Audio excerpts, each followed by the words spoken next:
పడతారు, వేస్తారు. మళ్ళీ మళ్ళీ ట్రై చేయండి, మళ్ళీ మళ్ళీ ట్రై చేయండి, ప్రాక్టీస్ చేయండి.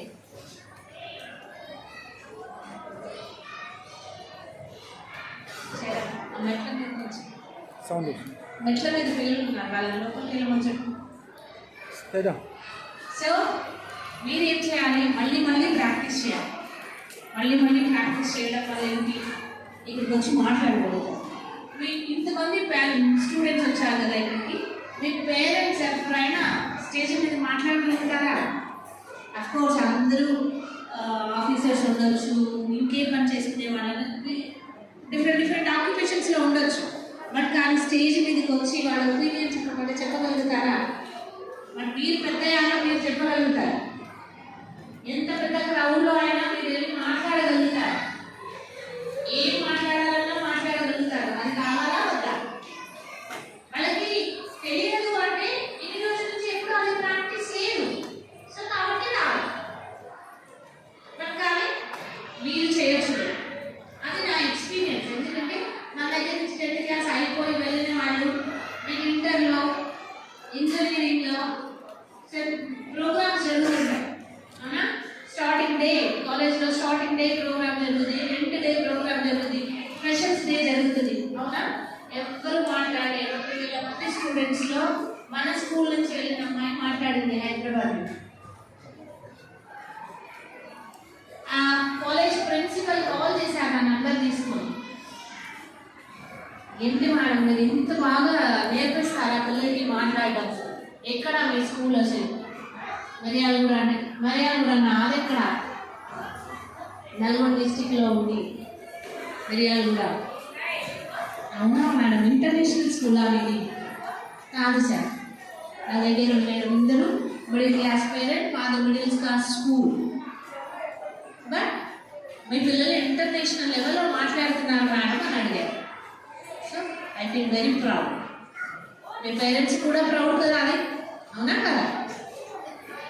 మరి అందరూ మాట్లాడగలుగుతారా? లేదు, ప్రాక్టీస్ చేసిన వాళ్ళే మాట్లాడాలి. ఇప్పుడు ఈ 4 years, ఇప్పుడు 6th క్లాస్లో ఉన్న వాళ్ళు ఉన్నారు. 6th to 10th క్లాస్ వచ్చే వరకు మీరు ఇది ప్రాక్టీస్ చేయండి. 10th తర్వాత మీరు ఎక్కడికి వెళ్ళినా మీరే నెంబర్ 1. ప్రోగ్రామ్ అనగానే ఫస్ట్ మిమ్మల్ని వినాలి. రెండమ్మా మీరే మాట్లాడాలి. ఫస్ట్ ప్రోగ్రామ్ మీరే స్టార్ట్ చేయాలి. మైక్ మీ చేతికి ఇవ్వాలి. స్కూల్లో తీసుకోవడం కాదు. నేను చెప్పేది మీ ఫ్యూచర్. నాకు మీరు ఇక్కడ కనిపించకపోవచ్చు, కానీ మీ వాయిస్ ఎక్కడున్నా వినిపిస్తారు 10th తర్వాత కూడా. ఓకే, అది కావాలి. దానికోసం ఈ తప్పన. చదువు అన్ని స్కూల్లో ఉంది, అవునా? అందరూ స్కూల్కి వెళ్తున్నారు, అన్ని స్కూల్స్లో సబ్జెక్ట్స్ చెప్తున్నారు, అందరూ పోటీ పడుతున్నారు, అందరూ చదువుకుంటున్నారు, మీరు చదువుకుంటున్నారు. కానీ ఎక్స్ట్రాగా మీరేం ప్రాక్టీస్ చేస్తున్నారు? పబ్లిక్లో ఏదైనా ధైర్యంగా మాట్లాడగలిగే ధైర్యాన్ని మీరు నేర్చుకుంటున్నారు ఇక్కడ, అవునా? అది మరి ఎక్కడా లేదు, మన దగ్గరే ఉంది. ఎందుకు ఉంది అంటే ఇది కావాలి.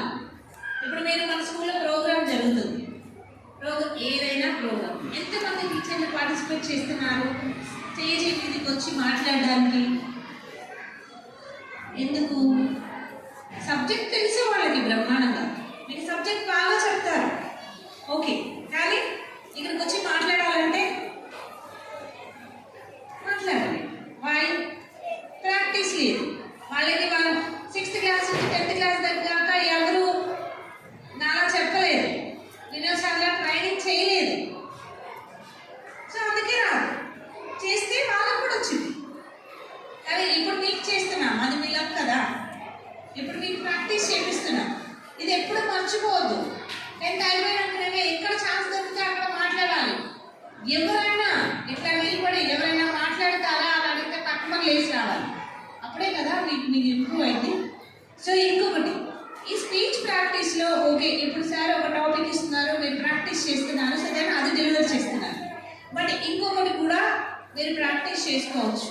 మీకు టాపిక్ ఎవరు చెప్పరు ముందు, జస్ట్ ఇప్పుడే చెప్తా, ఒక 10 minutes దాని గురించి మీరు మాట్లాడచ్చు. కొంతమందికి ఏంటి తెలుసా, మీ గురించి మీరు చెప్పండి, ఒక 2 minutes అన్నా కూడా చెప్పలేదు. మనమే కదా మీ గురించి మీరు ఇప్పుడు చెప్తారా? తక్కువ వచ్చి మీ గురించి మీరు ఎంతమంది హ్యాండ్స్ చేయండి. 1 2 హ్యాండ్స్ ఫుల్గా రేస్ చేయాలన్నమాట. ఊరికే చెప్పద్దు. ఇప్పుడు నేను పిలుస్తాను. సరే, వీళ్ళందరినీ గుర్తుపెట్టుకోండి. వీళ్ళందరినీ